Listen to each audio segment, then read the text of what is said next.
I got the 51-cent per gallon subsidized ethanol blues. I do. The water table's dropping. My land is worth less than my shoes.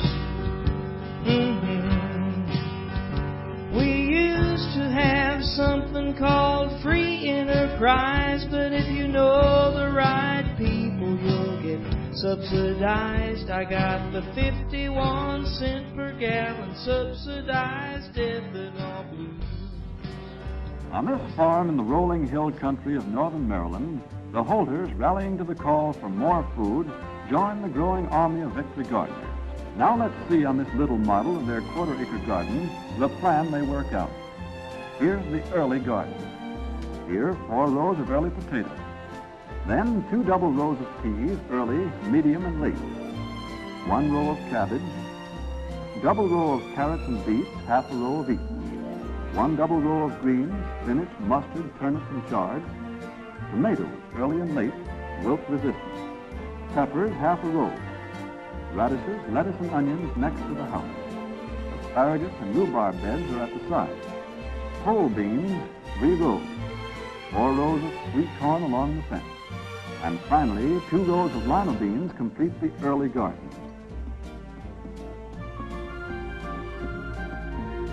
Victory gardens were a popular part of life during the first half of the 20th century. The gardens aided the war effort by easing domestic food demands and encouraging self-reliance among American families. Once vital, the idea had faded from public memory with the advent of industrial agricultural operations and the commercialization of food production.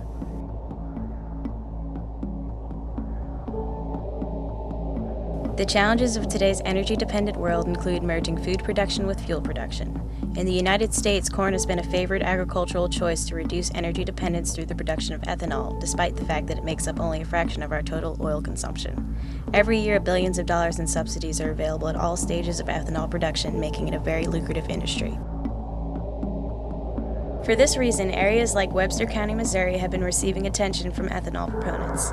When residents of Rogersville learned that an ethanol manufacturing plant was being proposed for construction in their community, their concern was with the competition for natural resources and wastewater disposal.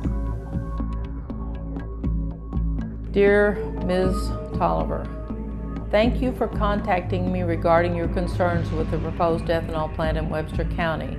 In an effort to be of assistance to you, I have made an inquiry on your behalf with the Environmental Protection Agency.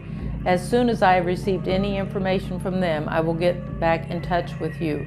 Yours very truly, Ike Skelton, Member of Congress. Doesn't seem to ever be another reply. We have already, in this area, reached the limit. We are already overdrafting the basin. I think it's more effective to do some reasonable planning and restrictions on industries that are inappropriate for the site in which they are proposed for location. Good industries would be doing that work up front. Speculative industries don't bother with that. If a big plant like that comes in and gobbles up all of our natural resources and pollutes the area, and then they'll be on their way. And we'll be left sitting here with no water and our streams polluted, our springs polluted. There's a locally famous spring here on this farm. And it was at one time the water supply for Fordland, Missouri. And it will not survive if that plant is there, and it's been here for thousands of years. And just to see the destruction of life as you know it. This board represents, we've used it as an information thing to let people know how many lovely homes and old homes and family homesteads and century farms there are in the area. And a century farm is a farm that has been in the same family continuously for 100 years or more. And there's several century farms here. It's a state awarded thing. But there's beautiful homes, new homes, and then here's an old log cabin that was built in the 1840s. This is Dad Holder. He helps with the heavy work. Mother Well, she helps with most everything. Grandpa Holder, he says the only honest way to get a mess of peas or a crown of glory is to work for it. Brother Bill is in the Army, but Dick, 14 years old, takes his place. And this is Jane, just 16. The Holders have selected vegetables that are grown easily, good yielders, rich in vitamins, and can be canned or stored for winter use.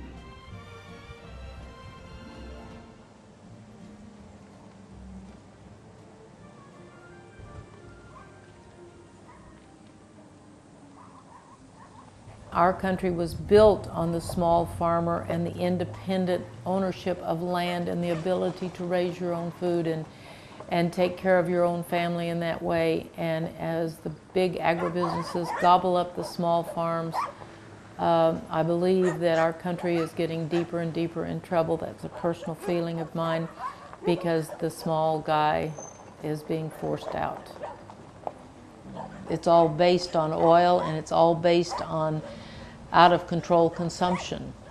It's all based on expand, expand, grow, grow, grow, grow, and you reach a point. I love my country, but there's things about it that don't make me very proud. I just think I think we're spoiled.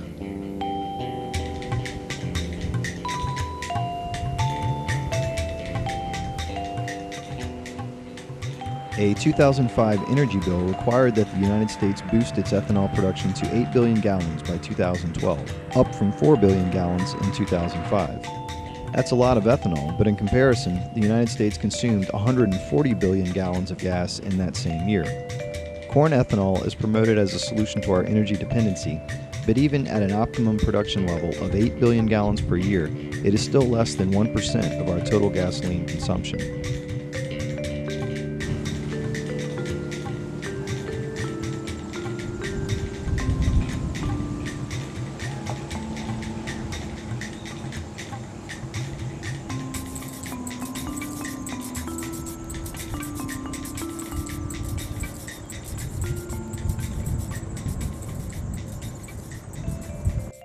Right across about the back end of the grape arbor was the fence, and that was a calf lot.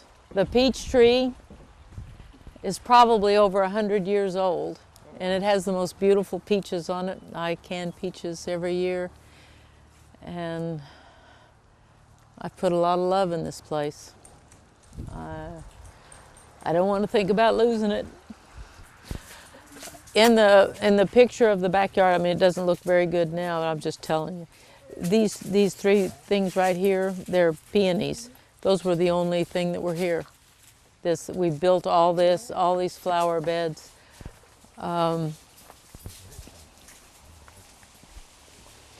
We built these 2 rooms onto the house. We built the front porch. William dug this by hand. And I built the wall, about 200 feet of it.